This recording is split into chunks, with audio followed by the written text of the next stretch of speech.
Well, a very good Monday morning to all of our podcast listeners for Inside Lane, our podcast that is taking you through the World Athletics Championships. And I'm here with Dr. Ross Tucker, who's on Twitter at Science of Sport. Science of Sport. I often get that wrong. Science of Me Sport. too. He's got millions of followers on Twitter. And a big thank you to everybody that's been part of the conversation over the last few days. We looked at some of the stats this morning. We reached 500,000 people over the last 3 days of our podcast. So thank you for everybody for participating and airing your comments, not only on Twitter, but also on Facebook Live. We've had some questions on there, and we've had some great downloads for our podcast as well. So we're glad you're enjoying it. One of the things that I guess we've enjoyed it, but to some extent there's one part we haven't enjoyed, and I know, Ross, we talked about this in the preview podcast last Tuesday. We were trying to avoid the subject of drugs. So I think we're going to say this right now before we continue the rest of the podcast. We're a little sick and tired of talking about drugs. We want to celebrate the sport of athletics, and we want to make sure that people are enjoying it with us. But we want to put almost a disclaimer out there and say, we know it's there. We know it exists. We've talked about it ad nauseum the last few days. We're going to try and avoid it. We're going to try. So if people are looking at it and saying, why don't you talk about, these sort of suspicious results? Yeah. This is why. We're going to try and avoid the subject because we do want to celebrate the performance of the athletes here. Yeah. So if I could say two things. One is we're not softballing doping. So please don't message and say you're neglecting X, Y, Z. We've spoken about the obvious cases. I mean, Gatlin winning 100 makes it very difficult to not talk about doping. Yeah. Farah winning a 10,000 makes it very difficult to not talk about it because he's got two coaches and they're both under police or FBI or anti-doping investigation. So how can you avoid it? But there are going to be winners, and there have been winners, and you can't talk about every gold medal and say, but they're probably doping, right? Yeah. I mean, come on. So we're not ignoring it, but we don't want to force the issue down your throats because it means that we neglect certain events and we don't do justice to all the technical and tactical aspects. So if it's part of the story, we're going to tackle it head on. Yeah. But we're not going to go and look for it just to be poking the same old bear. You know? And it's going to come up today. Yeah. Having said we're going to avoid it, it's going to come up today because we're going to address it. But I hate the whataboutery, Yeah. If you talk about this, then someone... I mean... I tweeted about Ayana's amazing 10,000 and I've had 20 Ethiopians saying, what about Farah and Radcliffe? Well, what about them? We're talking about them all the time. Yeah. So let's just talk about the events and we'll deal with doping when it's in the story. So it's kind of a disclaimer we're putting out there today and saying that we're not ignoring it, but we're trying to be positive. I think that's what we're looking at. Yeah. So just before, this is kind of a segue towards the wrap-up of the weekend. And if you haven't listened to our podcast on Saturday and Sunday, you would have picked up some of the stuff we were talking about. But obviously yesterday there was a tactical manoeuvre by the IAAF when Gatlin was given his medal. The IAAF claims that they had an administrative error. Therefore, the prize giving for the 100 metres happened just before everybody arrived at the stadium and about 10 minutes before the live broadcast. They claim administrative error, and if you can see us live on the podcast, I'm going to put that in italics because it was quite clearly a tactical move because they were worried about the reaction of the crowd once he got up there to get his medal. Yeah, because that 100-metre medal ceremony was supposed to be what? It was supposed to be an hour into the evening's event. Yeah, and it was supposed to be the coronation of King Bolt in his final ever individual event. So they put it as a primetime slot because Co was going to give the medal to Bolt and everything was going to be happy days. Good has defeated evil, and that's the problem. Yesterday we said the moment they created that simplified narrative, good versus evil, they created the possibility for the worst possible ending. Yeah, and they got the worst possible ending, and then they made an administrative error. Well. Gatlin made an administrative error when he got caught positive for doping. So Twice. Two administrative errors. Yes. Third one by the IAAF. It's those guys have been scrambling to try and undo the damage done by Gatlin's win, and I love it. I think it's great because they couldn't have gotten anything other than that. It's what they deserved. It was. I mean, not that I ever want to make light of the situation, but there was an element of humour Now, if you wouldn't have seen it live on the broadcast, purely because they made sure it happened before you actually saw the live pictures, but you could YouTube it. And there's this moment where Seb Coe, who looks like I always think Seb Coe looks a bit like a superhero because he's got that bit of grey in his hair. You know, he looks like he should be one of the superheroes. The alter ego of a superhero. He does. Yeah. Kind of standing there quite stoically. You know, he's been very vocal about the fact that the worst result for the IAAF and for World Athletics is for Gatlin to win. And he was the one who actually had to hand over the medal. So it was really just it was comedic in a way. Yeah, they bet the house on Bolt. You know, they bet, and by house I mean they bet the reputation and the credibility of the championships. Yeah. And on day 2 they lost their currency. Yeah. So that's anyway. Well, we're going to talk a little bit about the marketing of athletics and ask the question a little bit later on about, is athletics in crisis at the moment with Bolt leaving the sport, and what's the future of the sport looking like. But before we do that, let's just wrap up this weekend's results. Obviously the men's 100, we've probably talked about that. There's been plenty written about it. Yeah. The women's result yesterday, the Olympic champion loses it. She is the overwhelming favourite. I would have bet your house on the fact that she would have won that, but she loses it, and not only did she lose it, she finishes 5th. And it was quite it was probably one of the biggest shocks of the whole championships. Yeah, especially because unlike the men's 100, there was, in the men's 100 there was so much uncertainty even after the semi-finals because nobody looked standout.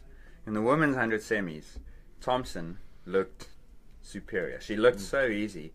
She ran as fast a time in the semi as it would have taken to win the final, coasting the last 20 meters. And so, she's been there at the Olympics. She's done these rounds and finals. It's not as though she's inexperienced. She shows up in the final and she's there, and then she finishes 5th. So that was a big surprise. That was really a big surprise. So she had some problems. As you tweeted last night, she looked like she basically ran over some marbles halfway down the finishing straight. I mean, any ideas about what happened there? Some, and I mean we're speculating wildly, but why not? That's the beauty of sport. At about 50 meters, so she's come out of the blocks, everything's going maybe not quite according to plan, because Thompson is super quick out the blocks, and her acceleration phase is by far the best. So normally at 30-40 meters she's ahead, and she wasn't this time, so maybe that's a hint of something there. But she'd run in London a couple of weeks ago in the Diamond League meeting, and had chosen on that occasion to not use the spikes. Now, the spikes, I'm looking at our shoe wall here, we don't have track spikes, but spikes have got a very stiff carbon fiber plate, and that stiffness loads the Achilles tendon, whereas normal flat shoes don't do that as much. They're a bit more flexible. And so she's had this Achilles problem that she was trying to protect a couple of weeks ago. Okay. And when she got to 50 meters, it's like, I'm sure you've done this, I've done it many times, is if you're walking, say, down a staircase, and you get to the bottom, but you think you've still got a step to go, and you take that next step, then suddenly you jolt because it's as if the earth comes up too quickly. Yeah, she looked like that had happened. And so I was on Twitter, as you say, and a doctor, a South African sports physician, tweeted to say, often when people have an Achilles thing, it just pings as though someone's thrown a stone or something sharp onto their Achilles, and that's typical. So it wouldn't surprise me if she withdraws from the 200. That'll be telling. She didn't make excuses afterwards, but she is the Olympic 200 meter champion. But it wouldn't surprise me if she pulls out, and that would tell us that yes, in fact, whatever niggle she was carrying has just caught her halfway through her 3rd race. And I mean, I suppose if you're a sprinter, to rupture your Achilles is kind of a career-ending thing. So if you think something's wrong with your Achilles psychologically, I guess that plays on you. If you feel it halfway through the race under such load, you think, you go into sort of almost a catch phase, I suppose, and you're running. Any of these elite events, but especially the forces and the load, you're talking 5 times body weight. The sprint is in contact with the ground for 900ths of a second per foot strike. Sure. And so the force in that small time, I mean, the rate at which you're loading those joints is enormous. I mean, there's amazing pictures of these long jumpers that actually break their legs because of the forces that go through their legs. And triple jump as well.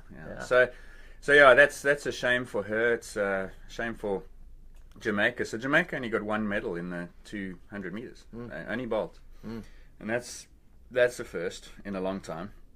First time since 2003. So that's 10 events, Olympics and Worlds, that a Jamaican woman has not got a medal in the 100. So that's So they'll be disappointed in that. They're not having the greatest championship so far, that's for sure. Well, maybe the world just turns, I guess. It's just cycles. Yeah. What's interesting is that in the women's 100 meters, we had an athlete from Cote d'Ivoire who finished second, just behind Tori Barry. And I mean, that was. Let's just talk a little bit about that. The people that won this instead of those that lost. Tori Barry, I guess she was up there. She was a medal hope. Dipped at the line, just beat Tula into first place. How much is that dip worth in real terms? Well, enough to change the medal, because with 5 meters to go, and dare I say with 1 meter to go, that medal is going to the Ivory Coast. And it's interesting because in the men's race, we spoke yesterday morning about Bolt and Coleman were going at it in 4 and 5, and Gatlin was in 7. And could the fact that Gatlin was unsighted have played a role? And I don't think so, because they were going so fast as they could. But in this instance, Talou was pretty well clear of anyone around her, and Bowie was maybe unsighted. She not entirely. I mean, it's not like you can't see to the side. But I do wonder if they'd been adjacent, like next to one another, whether Talou would have thought a little bit more to dip, because she crossed the line dead upright. Yes. And you can find the photograph. I'm sure you'll find it on Twitter. Otherwise, go to the IAAF website and you'll find it. Yeah. But the dip, Bowie's getting 5 or 6 centimeters, and that's the difference in the photograph. So just for those that are new to athletics, obviously the point that the measurement is taken as you cross the line is across the chest. So that's why the dip is so important. And I know a lot of the top athletes, they do practice that dip in training, because it's not easy to do. I mean, if you actually go onto a track and actually practice the dip yourself as a normal runner, it's quite a difficult thing to do, to suddenly lean your body forward while you're in full sprint. So it's something that has to be mastered, and at that level, it's probably quite a critical thing, because it is that 100th of a second. Well, it's the decisive thing, Yeah. And that's why they practice it. But it happens a lot that an athlete doesn't dip on the line, and maybe you're in the moment and 80,000 people, and you're thinking about 10 other things, and that's the one you neglect. And now you're gonna. I mean, she was happy to medal, because she came, I think, 4th in the Olympics. And good for her, because I mean, I don't know how many medals the Ivory Coast have won, but that's got to be unique. Especially there. Sprinting, yeah. So good for her, but there'll be some regret there. But she's got a good shot at the 200, so maybe she can make up for it. I mean, there's no doubt that she was leading, literally, as you said, until that last meter. And I do suspect that she thought she had it, and thought, I got this. And it's in that split second you have to make that decision. So exactly. Controversy and some surprises, and I think that's one thing that's been a feature of these World Championships so far, is that there has been a lot of shocks. 800 meters last night, goodness me, that was like carnage, wasn't it? Carnage. So 800 is always like that, because it's the fastest tactical race. I mean, the 400 is tactical in the sense that you can go out too aggressively, and if you do that, then you explode in the last 100, and you'll be running through syrup while everyone else is leaving you behind. But 800 is properly tactical, because there's possibilities of being boxed in, and you have to make decisions which have lasting consequences, because it's so quick that if you make a bad decision, you don't make up for it. And so and also there's this physiological challenge. You run a heat and then a semi and so on, and so it always throws up some surprises. But last night was chaos, because the world number 1 went out apparently carrying a slight injury from his previous race, so there's that. But 6 of the top 9 in the world were in those semis and went out, and so only 3 of the world's top 9 made it to the final. So that is now wide open. Any theories as to why that happened? I mean, is it all individual cases of just a bad race? I think so you had the Kenyan Korea, who's world number 1, had apparently a hip flexor injury, and he looked it when he was running. He didn't look like he was moving anything like as smoothly as normal. So there's that, and then there's tactical errors, and it's weird. I mean, I was a very average 800 meter runner, and I know the feeling is you can. What was your best? Oh, when I was at school, 157. It's not bad. Well, you're right up there with Castor. Not even on the podium. Still not bad. And that's how it goes. Is you can get to 100 to go in really. Then you're going to run the perfect race, and you just have nothing in the last 100. And that happened to a couple of guys yesterday. Looked like they'd gotten in good positions, and had nothing there. So it's wide open. Rudisha pulled out just before with an injury. And so none of the Olympic medalists are there, and 6 of the world's top 9 are now also not there. So tomorrow night's the final for that. So that'll be really interesting. Somebody's going to get lucky. Yeah. So the favourite now must. Well, I say this, but Nigel Amos of Botswana is the fastest guy left. Sure. Okay. If you watched the heats yesterday, he was in the first one, and he tactically was appalling. So the interesting thing is, just before they hit the final bend, they got 250 to go. That's often the key moment, because everyone wants to make their move there so that you can get into the best possible position so on the inside for the final 200 meters. Yeah. And so Amos was in a really good position with 200 to go, and then Adam Kaszot of Poland, who's probably the second favorite going into the final, came past him along with a couple other guys, and suddenly Amos, within 2 seconds, goes from having a really good position to a really bad one, because now he's about to hit the bend, he's been boxed in, and he's lying 4th or 5th, and chances are another few guys are going to come by, and he's going to have to do a lot of work. So decision number 1. Then he makes the decision. He basically sidestepped like Raymond Rule on the wing for the box. I say almost stopped. I mean, I'm exaggerating. He finds himself in about lane 2.5 on the bend, and he's working unbelievable. It's such a waste of energy. He ran a dreadful tactical race, and if that happens in the final, he's not getting a medal. Yeah. So that shows you physiologically, I reckon he's the best guy. Yeah. But tactically, if he does that, he's beaten by. I suppose it's the beauty of the 800, isn't it? It isn't just about who's the fastest. There is tactical reasons for it. Yeah, I remember speaking to the great South African 800 meter Ezekiel Sepeng during his prime in the 90s, and he explained to me the one day that if you're running an 800, you've got a finite amount of energy and speed, and how you apportion that out over the race determines your result. So if you go out really, really hard in the first lap, you're going to suffer in the second. So you have to make sure that and if you have to do too much by going around somebody, that extra bit of work, that 2% is the difference between a medal and not a medal. So it's a fine line, because they are so on the edge of their performance limits that they literally, if they make a mistake, that's it. And that's the performance limit bit is probably true of all events, but the key in the 800 is that you have one mistake to make. Yeah. And if it's a big one, it's one too many. You can maybe make one small one. But if you lose concentration once in the 105 seconds, then you go from perfect position to worst possible position, and there's no way back. Yeah. Well, I'll be honest with you. I think my 800 is my favourite event in athletics. I think it's an absolutely marvellous event to watch because of that, and it's such a fine line. Let's talk a little bit about athletics in general. We saw this weekend, Gatlin's result obviously wasn't a good thing for the IAAF. We've had a couple of questions talking about where's athletics globally now. Do you think it's in crisis? I mean, there's been so much talk about drugs. There's been so much talk about Gatlin's environment, and Lord Seb Coe, who is the man in charge of world athletics with the IAAF, has made a couple of comments saying that they need to be, that athletics needs to be relevant down the line. Is it facing a crisis now that Bolter's gone? Just on that, there's a question here on our Facebook from Tony Flynn saying, has the IAAF explained yet how Justin Gatlin caused Elaine Thompson to lose? So he's the scapegoat, right? And even the way you phrase that question is like, is it in crisis? Gatlin's the champion. Yes. Gatlin's the bad boy for everything. You're going to blame Gatlin for everything. Yeah. It's a good quote. It's a good question there. Yeah, so that's Tony Flynn. I think I said his name there. Yeah. I don't know. I mean, we see dwindling attendances in the Diamond League. I think my impression is even the big events like Oslo are not full. But then I watch. So, for instance, I watch rugby a lot, and I see decreasing attendances there. I know that in the NFL they're having problems with attendances. I went to a conference a few years ago, and I'm answering your question very circularly. But the owner of one or two of the NFL teams were there, and they said the biggest threat to their sport was television, because the quality of TV is so good, HD TVs and 3-dimensional 3D and so forth, that people are now able to experience much more from home than they used to do. So, is that the case for track and field? I doubt it. I mean, it's not as though they're putting you in the race. Maybe that is the future. No, but there's not a lot of technology in TV broadcast around athletics. I think to some extent actually quite lacking.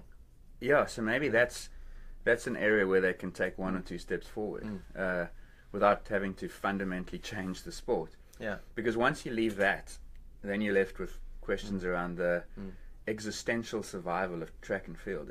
As in, are people buying into it? And one of the, I mean, you and I have spoken about this many times. I think one of the problems with track and field is that unless you've done it, it's very difficult to relate to it. So, and that means that there's a societal problem, because how many people today are doing track and field at school compared to how many were doing it 15, 20 years ago? It's because physical education, or PT, or whatever you call it, wherever you are in the world, that's largely been relegated from schools. Certainly here in South Africa, maybe it's not. So you're watching the marathon yesterday, and you're seeing the decisive moves in the women's race, and they're running 16 minutes for 5Ks. What does that mean? You know, so there's no appreciation of what that actually meant. And so because people don't do, they can't relate, and that's part of the problem. It's not relatable. Yeah. And then I think the other one, and Coe said that doping is not the sport's biggest issue. He said the credibility and relevance are. I don't see how credibility and doping exist separately. It's the same thing. It's the same thing, right? Relevance maybe not.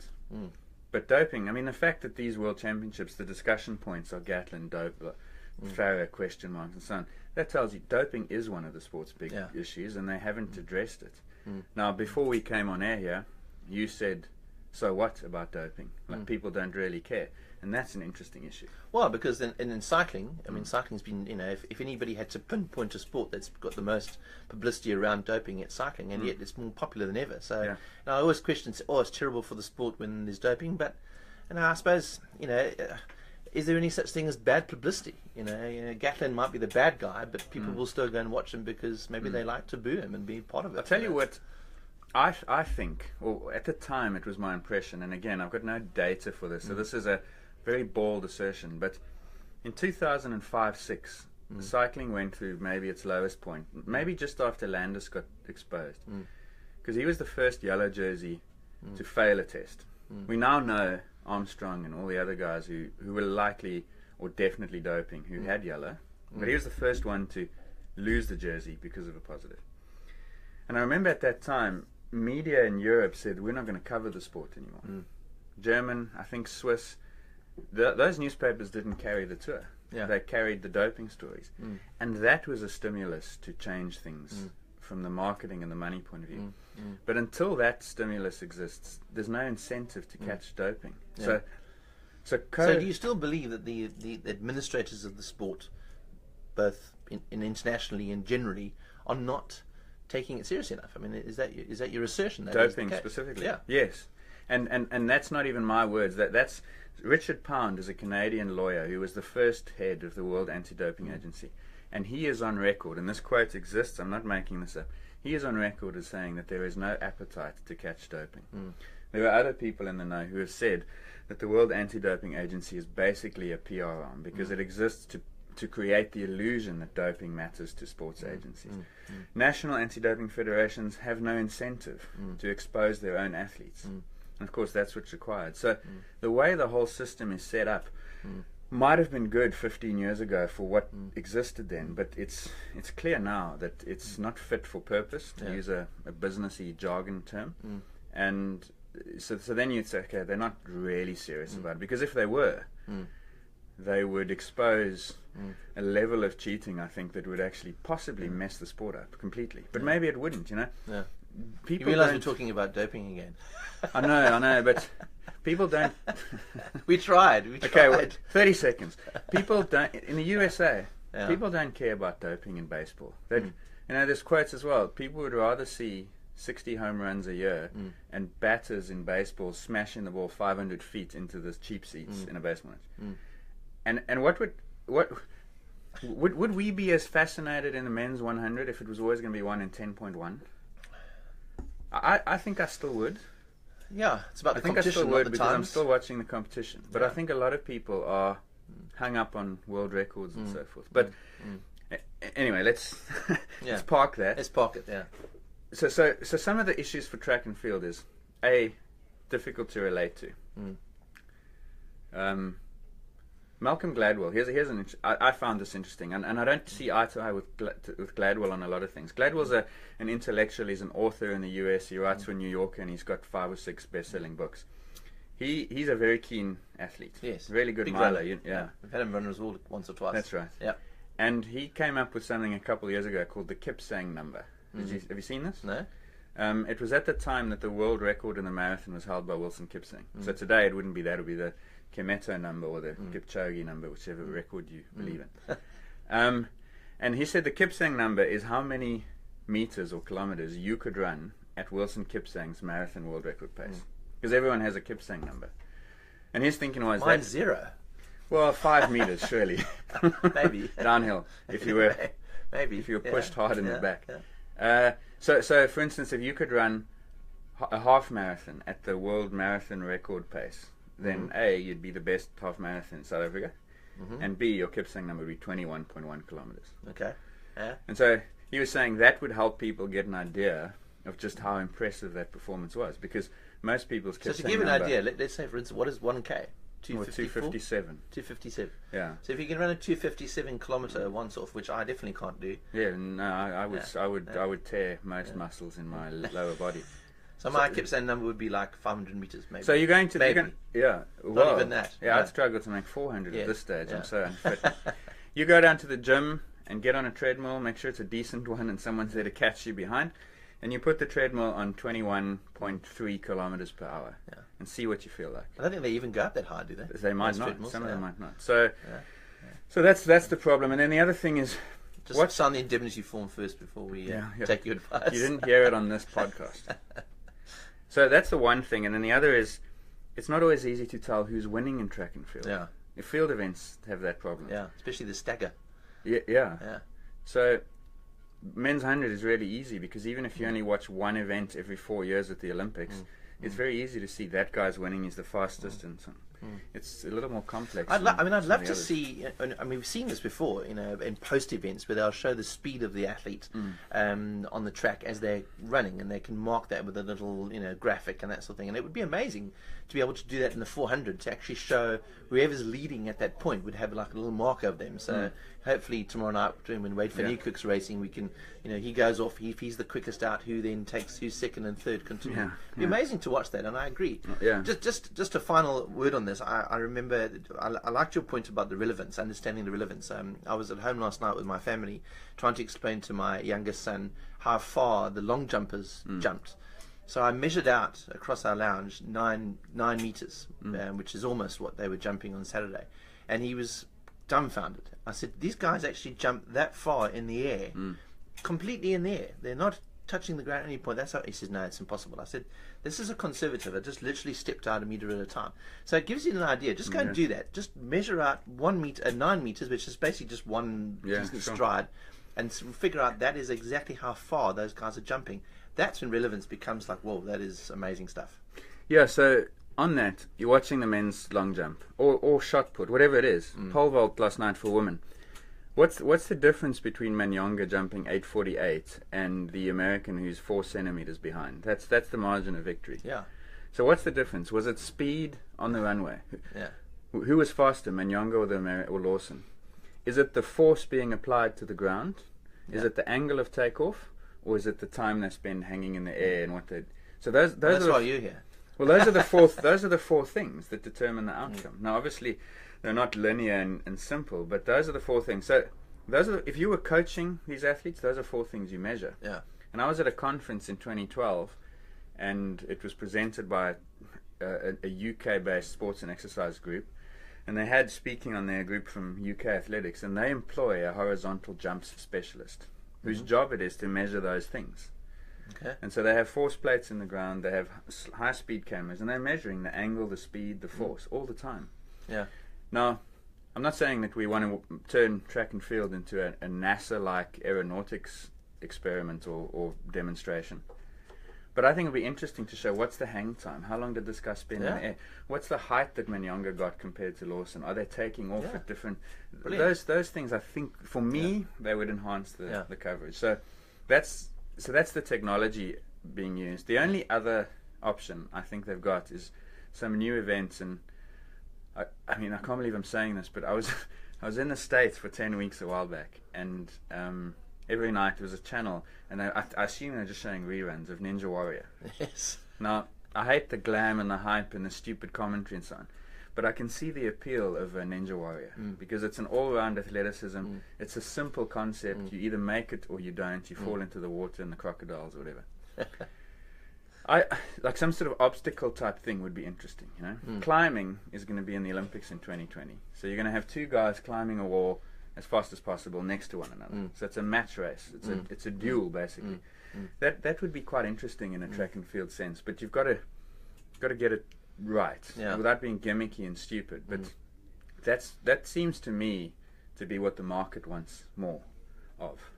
The tricky thing is, you know, I always think of track and field's a bit like the Olympics. It's all about an Olympic ideal of faster, higher, stronger, and that's why sometimes people struggle to understand the field events, because, you know, there's how many implements are you going to throw or chuck. You know, they've defined what those implements are now, and they've been around for years and years. But, you know, what happens if somebody decides to throw a bed? Well, you know, could there be a bed throwing championships? That's always the tricky bit, and that's where the bit of relevance comes in. Yeah. So again, there's this. We've referenced it a couple of times on this podcast. They're doing this big biomechanics study.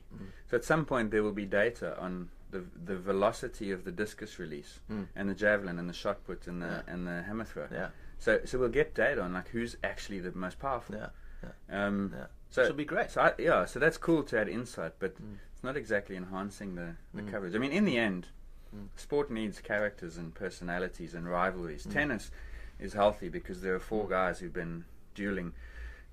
Golf was healthy because Tiger Woods was such a personality. He grew the commercial value of golf by orders. I mean, it doubled it potentially. So sport needs to market those kind of guys, and so another problem for track and field is it's so global that it's quite difficult to do that. Anyway. Okay, so let us know what your thoughts are. Don't forget, if you are listening to this podcast live, you're very welcome to interact with us on Twitter or Facebook and ask us some questions. We'll get to those. We're just going to wrap up with just a bit of a preview of tonight. Quite a lot of stuff happening. Some interest, obviously, from a South African perspective. But the 1500 metre final, the big story there, of course, Caster Semenya. Can she win probably the most difficult of her two potential golds in this World Championships? We said before, most interesting event of the games, of the championships. It was before, because there are four absolute studs running in that. Dibaba, Hassan, Kipyegon and Laura Muir. So that was going to be a massive duel. And now you add Semenya, and even if she doesn't come in the top four, she's changing that race, because tactically they have to do different things. And so she's looked ominously good in the heats and the semi. I've given up a long... She wasn't that good in the semi though, Caster. I've given up a long time ago of trying to judge whether Caster Semenya is taking it easy or not. It's impossible. She ran a 400 a few weeks ago, where she came 7th or 8th, and she looked like she wasn't trying. Now, you can't be jogging to come 7th in a 400. So she's very difficult to gauge. But I think she looked really good. I mean, she only needed to come top 5. And so she's 3rd, and she's looking at the screen, and she's saying, why race these girls now? Like, we'll save that for Monday. So if they are going to go out in anything like for the first lap 64, 65, no problem for her. If the second lap goes to 68, even 65, 66, she's there, she's happy. And at that moment I make her almost a favorite. So watch those splits tonight. If the first 800 is 2.9, 2.10, Caster Semenya's relatively comfortable and just waiting for the bell. So someone has got to do something really aggressive. And the Ethiopian Dibaba came 2nd in the Olympics. She tried to win that race by going suicidally fast in the 3rd lap. It would be necessary to do that again tonight, but she looked really poor in the semi. So that helps Semenya as well. So who takes it on, you know? And again, those top 4 are so closely matched that whoever takes it on is making a massive gamble. Because the other 3 are good enough that they will just beat her. But one of them has to take it on, because if they don't, Semenya beats all of them. So it's poker tonight. So in a way, Caster's depending on that, I guess, risk aversion. Yeah.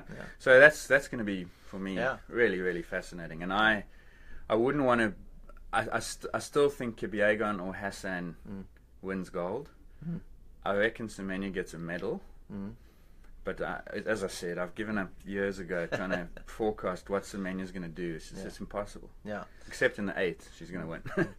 I mean, we can't talk about every single event, obviously, but just quickly, Wade Finney-Kirk, the 400-meter world record holder and Olympic champion, and lots of other stuff that he's done, going for the 200-meter heats tonight. This is the challenge for him. He's racing the 400 tomorrow. He still has to race 200 heats tonight.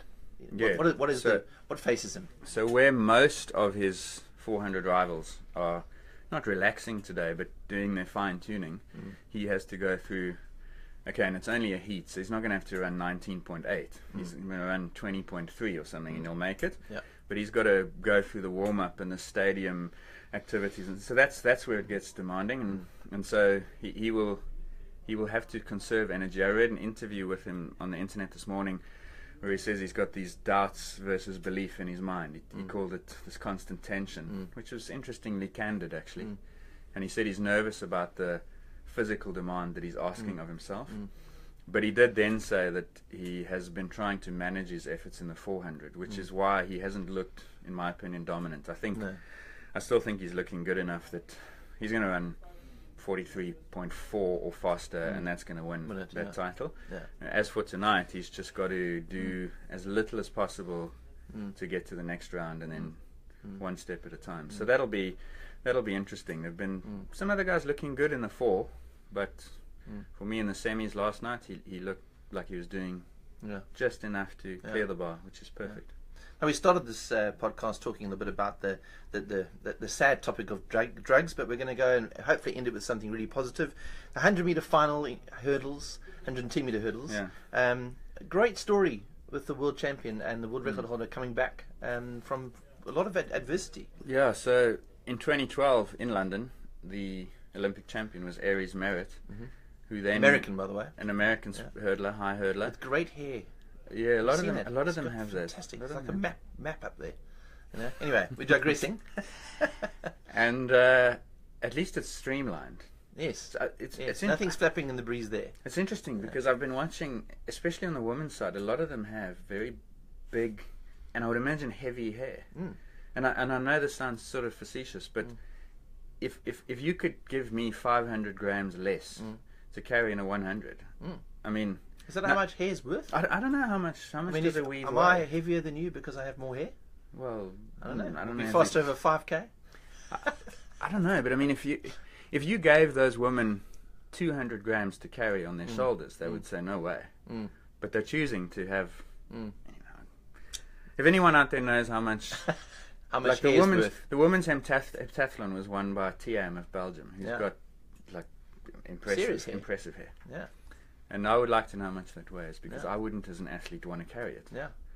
I mean, in cycling, they don't paint their bicycle because they're so obsessed about weight. Track and field doesn't seem to have made that OCD leap yet. That's the one thing about track and field, which I think is actually amazing, is how amazing these athletes look. That's one thing about athletics that I don't think they've ever taken advantage of. I mean, these are the best bodies in sport, male and female. You know, you just have to watch the events. The women's pole vault last night. I mean, it's amazing. So you kind of, I mean, I'm not to say that we should be looking at sport in terms of just what the sex appeal level of it is, but you know, these athletes are probably in the best shape of any sport. I mean, I can't think of a better sport maybe other than boxers that have all-round physical fitness. Some events, right? I mean, and that's so Aries Merritt. We'll get back to you. Some events. One of the most interesting things to me as a physiologist and my friend David Epstein is an American journalist. I'm sure you've heard the name. He's an investigative guy, but he's written a book called The Sports Gene, and in that book he dedicates a lot of time to talking about body types. And track and field is the most unbelievable showroom for different body types, because you compare a shot put athlete to a high jumper to a sprinter to a distance runner, and you see these vastly different body types. And if you then introduce other sports, swimming compared to running, different. Like, so Hisham El Garouj is a Moroccan miler 1500 guy, holds the world record in the mile. One of the greats. Michael Phelps is obviously the greatest Olympic swimmer and medalist. Got beaten by a shot recently, though. Yes, a virtual digital CGI shot. Those guys, David's found this out. Alga Rouge is 175 tall, centimeters, and Phelps 193. So there's 18 centimeters difference in height between them, and they wear the same length pants. Yeah. So that means that the entire 18 centimeter difference is in the upper body. Okay. And so Phelps is a long upper body and shorter, relatively short legs. Yeah. Whereas Alga Rouge is relatively long legs and a short body. So one of them was born to swim, because that's what you need, short legs, long body. And one of them was born to run. And the women's 400 semis are tonight.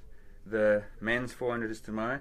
You look at some of those athletes, especially Shawnee Miller-Weber from the women's side, and Stephen Gardner of the Bahamas on the men's side.